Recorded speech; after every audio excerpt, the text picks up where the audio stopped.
Hey guys, Tailgates&Toolboxes here. Just want to put Vissani on blast. This is a Home Depot item. It's a microwave, paid $99. This thing is absolute garbage. Brand new out of the box. Had a problem with the keypad. Nothing was set. It wouldn't work. So I have to go return it to Home Depot. Vissani, don't buy anything Vissani from Home Depot. It's absolute garbage. And then I'm going to show you something else too. Bear with me. Bear with me. And then this is 2 years old.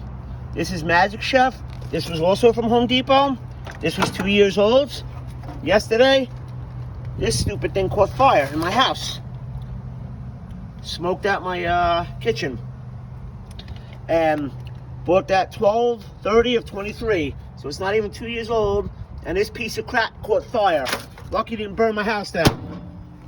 That's Magic Chef. In fact, this was a Home Depot brand. They don't even have this. I don't even know if they even sell this anymore. I wouldn't be surprised. Magic Chef is rebranded Vissani. It might be, it might not be. But anyway, this is a garbage brand too. So, if you gotta buy a microwave, don't buy it from Home Depot. Alright, bye.